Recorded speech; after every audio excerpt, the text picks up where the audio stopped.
After marrying Ethan Grant, the illegitimate son of the richest man in the elite circle, he loved me like I was his whole world. Everyone said I had married for love. But when I was drowning, he just watched coldly from the side. "Stop pretending to be pitiful," he said.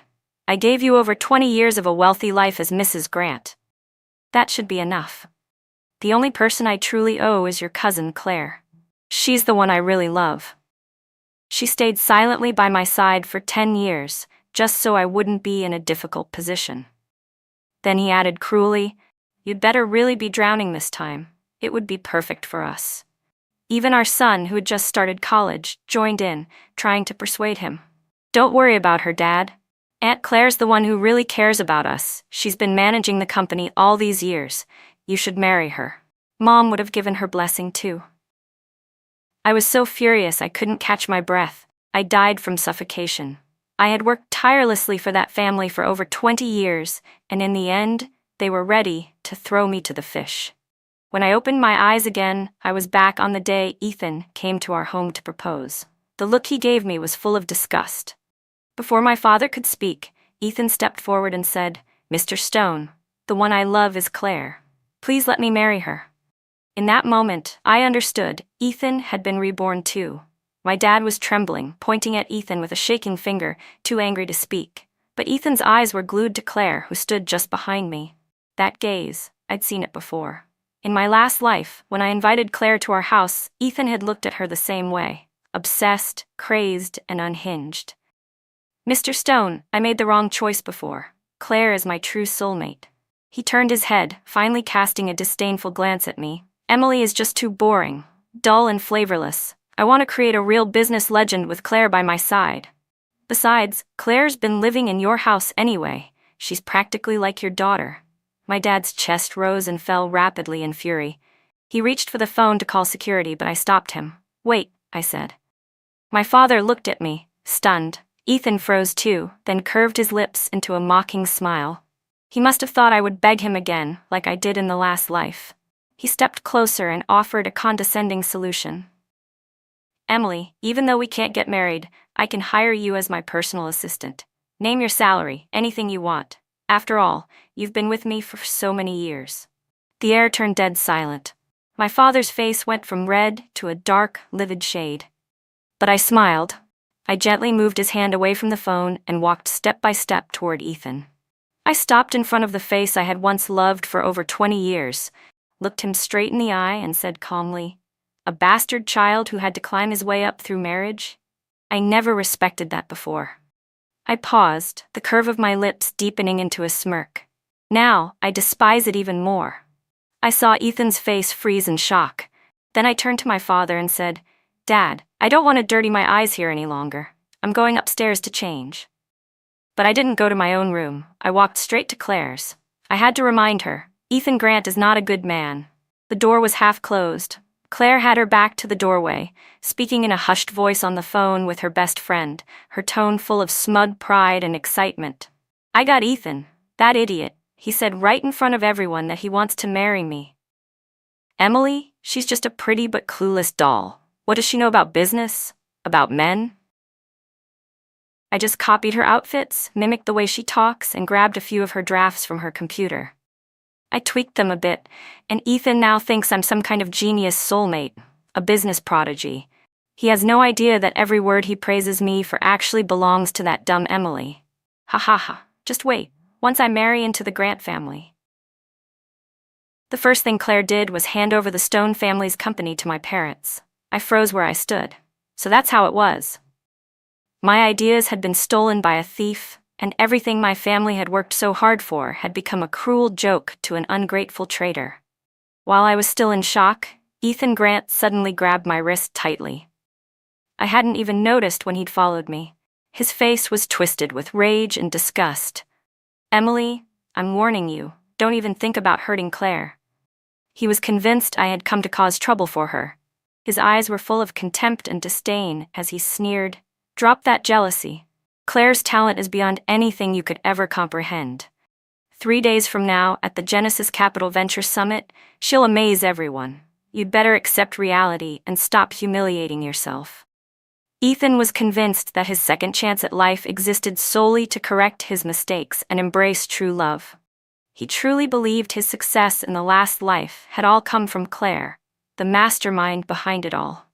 As I stared at his arrogant and idiotic face, rage boiled inside me, but I forced a smile, one that made him hesitate for a moment. "Sure," I said calmly. "I'm looking forward to it." I wanted him to watch everything he believed in, everything he placed his hopes on, shatter right before his eyes. 3 days later, I walked into the Genesis Capital Venture Summit and instantly became the center of attention. Not because of who I was, but because I was the pitiful woman whose cousin had stolen her fiancé. She has the nerve to show up? What thick skin! If it were me, I'd have dug a hole and hidden in it. Claire is a once-in-a-century business prodigy. Ethan Grant isn't stupid. Of course he chose her. People whispered, some with sympathy, others eager for drama. I ignored them all, watching coldly as Ethan and Claire basked in the flattery of the crowd. Then they noticed me and walked over, step by step. Ethan spoke first, smug and condescending. "Emily, do you see now? This is the world that belongs to me and Claire. All you're good for is looking up at us from the audience." I smiled. "Mr. Grant, have you ever heard of the term killing with praise?" His smile faded. Still playing tough, he scoffed. His eyes went cold as he pointed to the hem of Claire's dress and barked an order. "Go fix her gown. Do that, and I'll consider you truly here to offer your blessings. When the summit's over and I'm in a good mood, maybe I'll let you join the company as a team leader." It was pure charity. Claire tugged gently at his arm, a troubled look on her face. "Ethan, don't be like that. Emily is still our elder after all. I don't deserve such respect." Her words said one thing, but her body leaned forward ever so slightly, practically radiating anticipation at the thought of me serving her. Watching their coordinated performance made my stomach churn. Just then, the stage lights came on. The vice president of Genesis Capital, acting as the summit host, walked on stage and greeted the crowd. "Good evening, everyone. Tonight, our special guest investor, the mysterious Mr. K, has expressed great appreciation for Miss Claire Stone's project, the Codex. Now, please welcome Miss Claire to the stage for a one-on-one investor pitch." The entire room erupted in excitement. Flashbulbs exploded as every camera turned to Claire. Her smile was flawless. Ethan lifted his chin, beaming with pride and self-satisfaction. He was Claire's biggest backer, the one who had put her on this stage. He leaned toward me, and in a voice low enough that only the three of us could hear, whispered, "Now do you see? Claire's talent is my greatest trump card." Then he tossed a document at me. The corner of the paper scraped across the back of my hand, leaving a stinging red mark. I looked down. It was a statement, one supposedly written by me, declaring that I voluntarily withdrew from the engagement, admitted I was inferior in talent, and wished them happiness. "Don't force me to be ruthless," he said, staring at me like I was an ant he could squash at will. The host on stage cleared his throat, and his voice once again rang out across the venue. "In addition, Mr. K has one more request." The room fell silent. Everyone turned to look at the stage. "Mr. K would like Miss Emily Stone to join the pitch on stage as well." Ethan's smile froze. The light in Claire's eyes dimmed instantly. The host paused for a moment, then continued. "We've discovered that the project submitted by Miss Emily Stone, Solaris, shares an identical core framework with Miss Claire Stone's project, the Codex." All eyes turned sharply to me. Ethan Grant whipped his head around to look at me, the fury just before eruption flashing in his eyes. Claire had already begun trembling uncontrollably. All the color had drained from her face. In the suffocating silence of the room, I calmly straightened my collar and walked past Ethan and Claire without a glance. I stepped onto the stage, the spotlight immediately finding me. Behind me, the giant screen displayed 2 project proposals side by side. The Codex on the left, Solaris on the right. The structure was exactly the same, the financial forecasts were identical. Claire was the first to react. Her eyes filled with tears, and her voice trembled as she said, "Emily, I know you've never liked me, but why would you steal the work I poured my heart into?" In one short sentence, she painted me as a jealous, despicable fraud. Ethan pulled her tightly into his arms and pointed at me, shouting to everyone in the room, "She stole it. I saw her with my own eyes, 3 days ago, sneaking into Claire's room like a thief. She must have taken the files then. He glared at me, his eyes burning with hatred. Emily, I know you too well. All you ever had were cheap tricks. You don't understand the first thing about real business strategy. You're not even qualified to be Claire's assistant. My father, sitting below the stage, was trembling with rage and looked like he was about to charge up. I raised my hand subtly to stop him, then turned toward the host and spoke calmly. Words alone prove nothing. Since Mr. K is also following this summit, why don't we let him give us a live question, a pressure test? Then we'll see clearly who the real creator is and who's the thief. Without hesitation, Ethan answered on Claire's behalf. Fine, let's settle this so you'll admit defeat once and for all. He was utterly convinced Claire would win, convinced that, in this second life, his judgment couldn't be wrong. He wanted to turn this public execution into a shining testament for his so-called true love. The large screen behind us lit up with a video connection. Mr. K appeared on screen, wearing a silver mask that revealed only his eyes. He presented a cutting-edge, forward-thinking question. Claire turned ghostly pale. The question was well beyond the scope of anything she had memorized. She opened her mouth, lips moving, trying to come up with a response, but her answer was a chaotic mess of broken logic and meaningless fragments. In the end, all she could muster was an empty conclusion. It's a bold concept, but it needs time to be validated. Ethan immediately stepped in to smooth things over. He shot me a smug look and said mockingly, Claire's just nervous. But you, Emily, you're too scared to say a word. You've already lost. Then, turning to the screen, he put on the act of a devoted protector. Mr. K, Claire is just a pure, innocent girl. Please don't make things harder for her. She never wanted her work to be plagiarized. I apologize on her behalf. As long as you're still willing to invest, I promise to make Emily disappear for good. He wanted to trade my erasure for Claire's future. The whispers below the stage turned into open ridicule. So this was her plan? Force her way onto the stage? Shameless.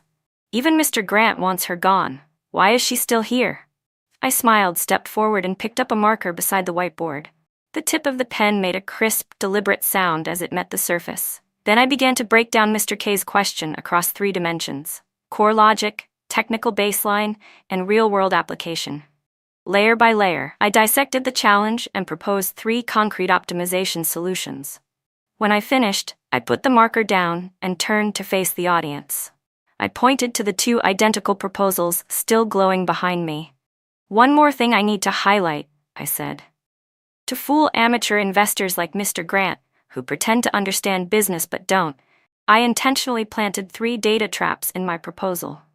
I then identified each trap, explained its purpose and mechanism, and revealed exactly which financial reporting cycle each one was designed to detonate in. A true thief, I said clearly, would never see any of that. The room fell into dead silence. Ethan's face went from flushed red to a dark, humiliated shade of blue. Claire swayed on her feet, barely able to stand. Claire nearly collapsed to the ground. Mr. K remained silent for a long time before slowly speaking. Mr. Ethan Grant, do you still believe Miss Emily Stone is the plagiarist? Ethan's face turned a shade of ashen gray I had never seen before. It was like he'd been stripped bare in front of a crowd. Every ounce of dignity and confidence shattered into dust. His body trembled with fear and confusion. No, that's impossible, he muttered, turning toward the pale, speechless Claire in his arms. Claire, tell him. Tell everyone it's not true. It was you.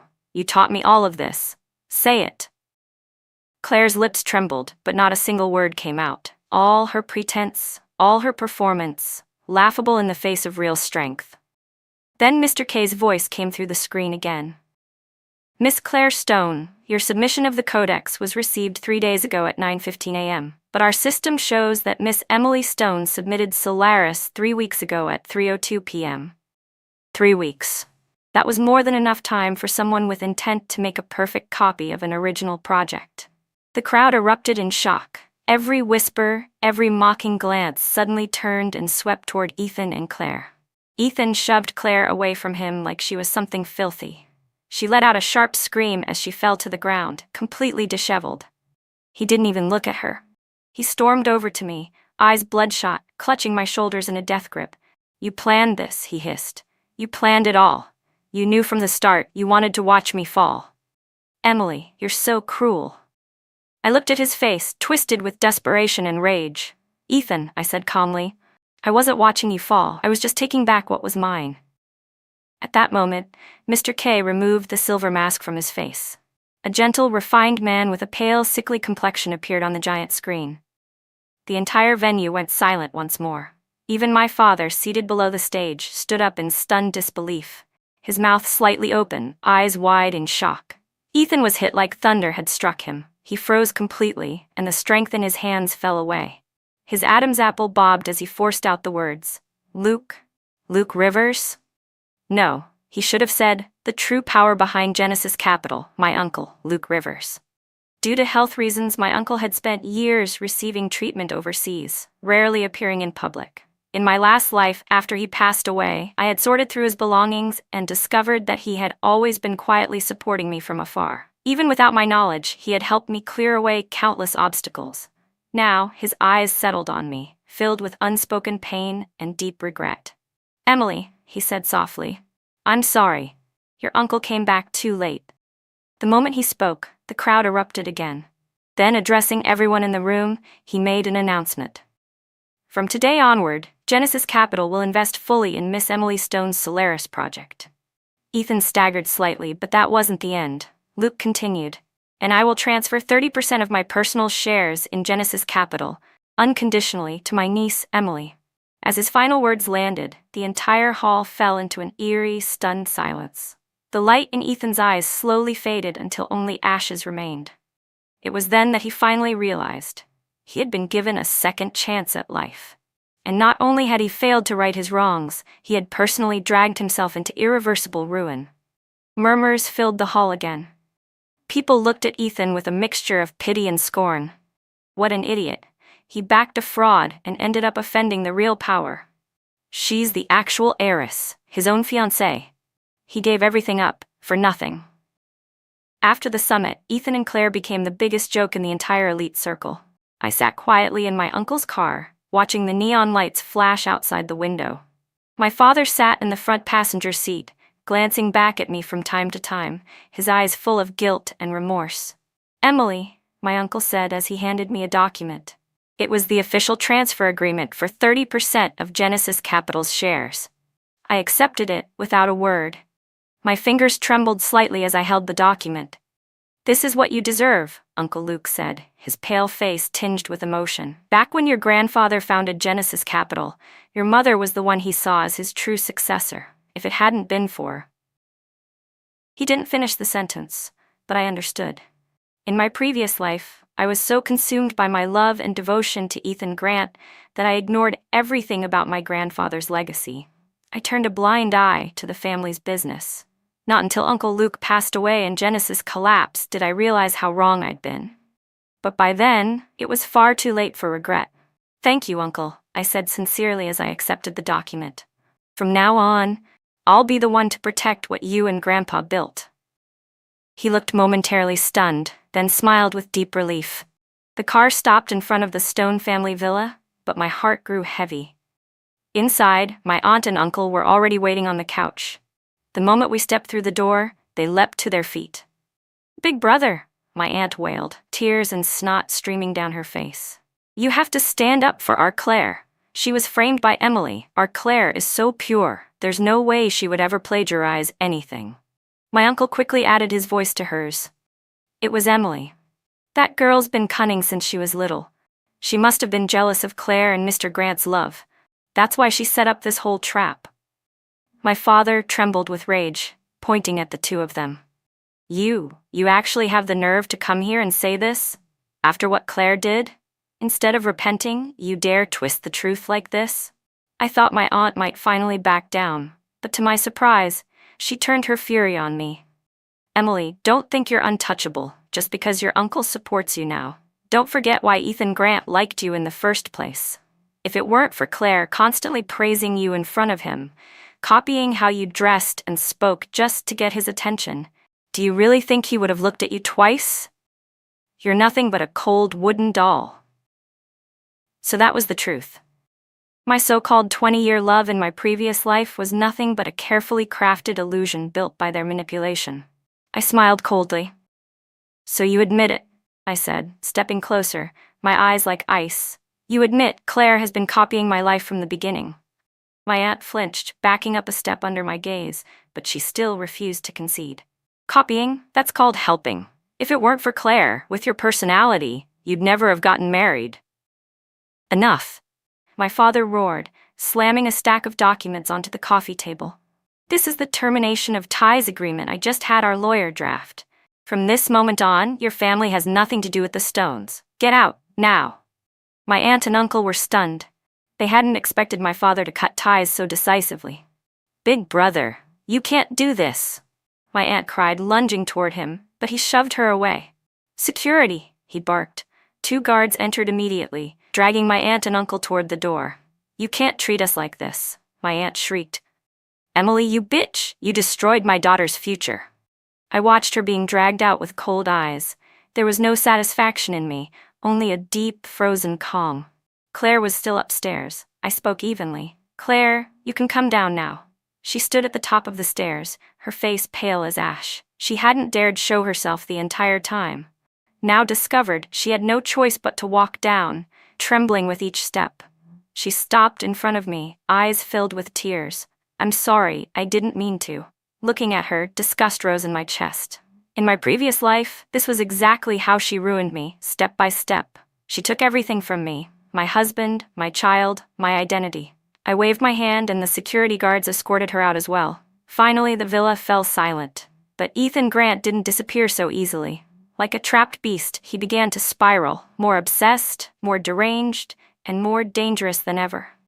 I stood by the floor-to-ceiling windows of our company, gazing at the towering advertisement for Blaze Ventures on the building across the street. A faint smile tugged at the corners of my lips. Liam took over Ethan Grant's project, Uncle Luke said as he handed me a cup of coffee. Yes, I replied. A sworn enemy turned ally. How ironic. I took a sip. The bitterness spread across my tongue. Liam Chen had once been a business rival crushed under Ethan's heel. Now he had become Ethan's last lifeline. In desperation to secure investment, Ethan had signed a suicidal bet-on agreement, reach 1 million users in 3 months, or Blaze Ventures would gain full control of his shares. Has he lost his mind? My father asked in shock after reading the agreement. I shook my head. He's not crazy, just too confident. Confident to the point of blindness. Confident to the point of stupidity. The next day, Ethan publicly announced the launch of his new social media platform, Skynet. He claimed it would disrupt the entire industry. At the press conference, he stood tall, radiating pride, his eyes openly challenging me. This project, my father said, frowning, looks strangely familiar. I let out a cold laugh, because it's the draft I once tossed into the trash. That concept had 3 fatal flaws. I had abandoned it long ago. But somehow Claire had dug it up and presented it to Ethan like a treasure. Should we stop him? Uncle Luke asked. No, I said, shaking my head. Let him carry on. I pulled out a document. This is Skynet's data model. Once the user count surpasses 500,000, the system will crash. And I paused for a moment. I left a backdoor in the architecture when I first designed it. All user data will auto-sync to my server. My father and Uncle Luke exchanged stunned glances. Emily, my father said slowly, to deal with wolves, you have to be even more ruthless than they are. I nodded calmly. In the following days, I threw myself entirely into the Solaris project, while keeping close watch on Skynet's trajectory. Ethan burned through money like water. Ads flooded every major platform. User numbers soared. Day 3, 400,000 users. Day 5, 450,000. Day 7, 480,000. My team worked around the clock preparing for the harvest. On the night of Day 8, Ethan held a lavish celebration banquet at a 5-star hotel. The event was filled with celebrities and business elites. He stood on stage, champagne in hand, beaming as he addressed the crowd. Thank you all for your support, he said. Tonight, I want to thank someone very special. The crowd stirred. Every eye turned toward me. I had dragged my father along to attend. He now sat quietly in a back corner, arms crossed. Without her, Ethan continued, lifting his glass, I wouldn't have found my true self. His eyes gleamed with triumph. Emily, Do you see? I soar even higher without you." Applause thundered through the room. Claire clung to his arm. Though visibly worn down, her eyes shone with pride. I raised my own glass with a calm smile, silently counting down in my heart. 3, 2, 1. The number on the large digital screen behind Ethan changed. 499,998, 499,999, 500,000. At the exact moment the counter ticked to 500,000, a notification sound rang out. Every phone in the room buzzed in unison. Skynet crashed. The app instantly blacked out and force closed across every device. No one could log in. Then the screen behind Ethan abruptly switched to the logo of Solaris Technologies. A message popped up. Skynet has collapsed. Solaris is now officially live. All Skynet users can migrate with one click. Your data is fully preserved. The room erupted in chaos. Ethan slammed his champagne glass to the floor. Shards flew in all directions. "Emily," he roared, charging at me, only to be blocked by security. "What did you do?" I stood up, calmly walked to the center of the stage and took the mic. "Ladies and gentlemen," I said, voice clear and unwavering, "I'm Emily Stone, CEO of Solaris Technologies. I'd like to thank Mr. Grant for providing such an effective early-stage marketing campaign for our new platform." Silence fell over the room like a blanket. "Just now," I continued with a smile, sweeping my gaze across the audience before landing squarely on Ethan's twisted expression, "Mr. Grant said that without me, he would soar even higher." I tilted my head slightly, still smiling. But he forgot one thing. A person without wings will never fly. The collapse of the Skynet project triggered a chain reaction. Liam Chen at Blaze Ventures immediately activated the bet-on clause, demanding Ethan Grant repay 3 times the investment amount. Otherwise, Blaze would forcibly acquire his company. The once celebrated rising star Ethan Grant was now neck-deep in financial crisis. Blaze Ventures officially announced they would pursue legal action against Ethan. Multiple properties under his name were frozen. I sat in my office, watching financial news notifications flash rapidly across my phone screen. A faint smile played on my lips. "Miss Stone," my assistant said hesitantly at the door. "Ethan Grant is here again. It was his 7th visit. Tell him I'm not available," I said calmly, flipping another page of the report in front of me. To me now, the man I had once been obsessed with for over 20 years was no more than a stranger passing by. Suddenly, a commotion erupted outside the window. Ethan stood in front of the building, disheveled and red-eyed. "Emily, I know you're in there. Come out here." Security tried to restrain him, but he fought back like a madman. "You can't do this to me. We're husband and wife, 20 years of marriage, 20 years." I watched indifferently, my heart calm as still water. In my previous life, I gave him everything I had, only to be repaid with betrayal and coldness. This life, I wouldn't give him even a single piece of myself. "Escort him out," I said into the intercom, voice steady. Security grabbed him by both arms. Still unwilling to give up, he shouted, "Emily, what do you want from me? Just meet me once." I walked to the window and looked down at him being dragged away. My gaze was steady, without a hint of emotion. When he realized I wouldn't come out, he sent a message. "After everything we've been through, are you really this heartless? Please, I'm begging you, help me one last time. If you get me through this, I'll agree to anything you want." I blocked his number without a second thought.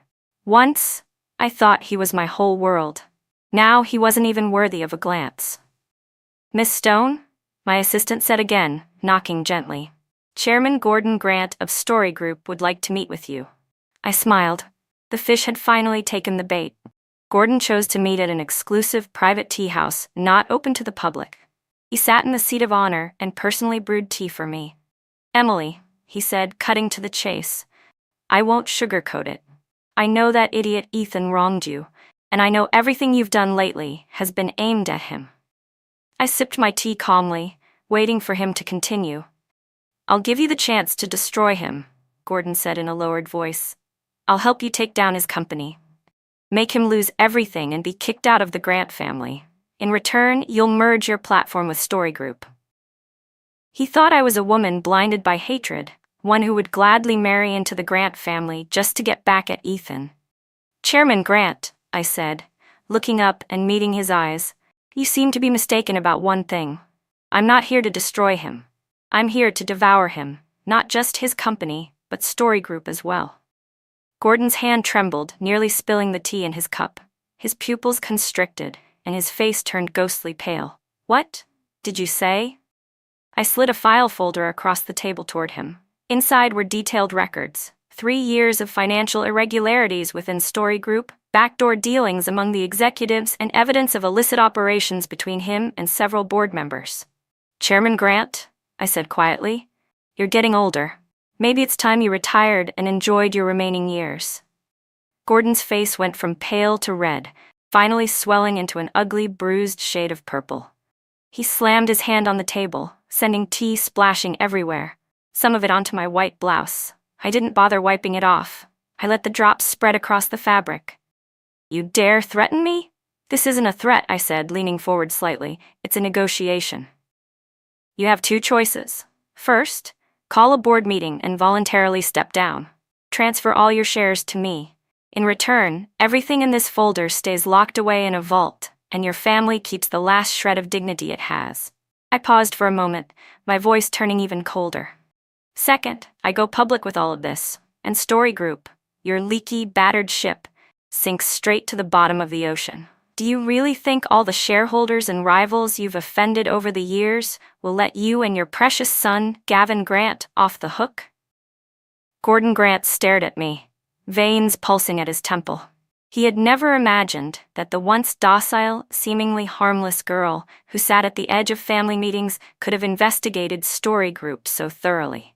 He didn't know that in my past life, in order to help Ethan Grant gain a foothold in the Grant family, I had studied Story Group inside and out, every department, every ledger, every executive.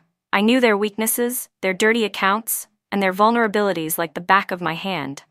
What I had once gathered as weapons for Ethan, now I was turning against him. After a long silence, Gordon slumped back in his chair, voice hoarse. I need time to think. I'll give you 24 hours, I said. I expect your answer by 10 a.m. tomorrow. As I stepped out of the tea house, the sunlight was so sharp it made me squint. Uncle Luke was waiting by the car. He rolled down the window and handed me a bottle of water, concern in his eyes. Emily, he said, Gordon Grant's an old fox. Isn't pushing him this hard too risky? I unscrewed the cap and took a sip, then shook my head. Uncle, people like him. You can't give them even a second to regroup. What he fears most isn't losing the company, it's that his carefully groomed heir, Gavin, will lose his future if this scandal explodes. He'll agree. Sure enough, the next morning, I received a message from Gordon Grant. Just 3 words. I agree. At that very moment, Ethan Grant was still completely in the dark. He had pulled every string he could and finally learned from my father that I would be visiting my mother's grave that afternoon. This was his last chance to see me. It was drizzling softly in the cemetery. I laid a bouquet of white chrysanthemums in front of my mother's headstone. Mom, I said quietly, I came to see you. Don't worry, your daughter is doing just fine now. No one will hurt me again. I heard footsteps behind me. I didn't turn around. I didn't need to. I already knew who it was. Ethan stood not far behind me, holding an umbrella. He looked like a ghost of his former self, his once proud figure now gaunt and hollow. The rain had washed away every trace of the arrogant man he used to be, leaving behind nothing but exhaustion and red-rimmed eyes. His pants and shoulders were soaked, but he didn't seem to notice. He just stood there, silently watching my back. Emily, he called out in a hoarse, trembling voice. I ignored him, continuing to wipe my mother's photo with a handkerchief. In the picture, she smiled gently, her eyes warm and kind. Ethan stepped forward and stopped at the spot where he used to place flowers. His voice cracked as he began. I know I was wrong. I shouldn't have believed Claire's lies. I shouldn't have treated you that way. I thought coming back to life was a gift, a second chance to fix everything. But now I realize the biggest mistake I ever made was losing you. As he spoke, his eyes turned red again. When you exposed those data traps at the summit, he said, that's when I should have known. But I couldn't accept it. I didn't want to admit I was wrong. I didn't want to admit that I got a second life and still ended up a complete fool. After Skynet collapsed, he continued, I locked myself in my office for 3 days and 3 nights, replaying every moment of our past. And that's when I saw it. Every decision I once thought was mine, every success I claimed, you were always there, behind the scenes. Without you, I was nothing. The rain blurred his face. I couldn't tell if it was rain or tears running down his cheeks, but I could see clearly. He had finally dropped every last shred of pride and illusion. In front of me, he had nothing left but truth. Emily, he pleaded, help me one more time, just once more, for the sake of the 20+ years we shared. If you help me, I'll cut all ties with Claire immediately. I'll give up everything. I just want you back. His knees buckled and he fell to the ground in front of my mother's grave, splashing mud everywhere. Emily, I beg you, if not for me, then for our son. He wasn't even born yet. And Ethan still had the nerve to bring up our son. The same son who, when I was drowning, urged him to marry Claire faster. I turned around and looked at him coldly. Ethan, I said slowly, do you know what I was thinking about when I was drowning in my last life? It wasn't the 20+ years we spent together. It wasn't love. I was thinking about the path I carved out for you, with blood, sweat, and everything I had. A golden path that, in the end, you and Claire waltzed down like a pair of dogs. I died with my eyes wide open. His body froze completely. He stared at me in disbelief. I smiled. So tell me, how could I possibly help you again? I leaned in slightly. The only thing I'll do is take back what's mine, personally, including everything you thought was yours. And for that, I added with a smirk, I have to thank your father for his cooperation. Ethan looked like he'd been struck by lightning. What did you say? I said, I continued, my voice calm and unhurried, while you were too busy groveling at my feet, your father was signing over all his shares in Story Group, to me. His pupils trembled. I wasn't done. Oh, and Liam Chen from Blaze Ventures? I said. He sold me all the debt he held in your company. So Mr. Grant, legally speaking, I'm your new boss. All the color drained from his face. His lips trembled, but not a single word came out. The flicker of hope and regret in his eyes slowly crumbled into utter, lifeless despair. I pulled a document from my bag and threw it at his chest. Here's your termination notice. Out of respect for the decent material life you once provided me over those 20 years, I'll give you a severance package. Take it, and get the hell out of the elite circle. Don't ever show up in front of me again. The papers scattered onto the wet ground, soaking in the rain, the ink bleeding until the text blurred away. Ethan raised his head. Rain and tears mixed together, running down his face in a pitiful mess. He looked at me, his lips forming the same broken question over and over. Why? Why did it end like this? Why? Because you never loved me, I said flatly. Because you never recognized my value. You brought this on yourself. I looked at him, completely broken, and felt nothing. No anger, no pity, no sorrow. I opened my umbrella and walked toward the exit of the cemetery. After a few steps, I paused. I didn't look back. My voice was quiet, detached, and final. Oh, and one more thing I forgot to mention. The person you hate most, your brother Gavin Grant, is now my deputy.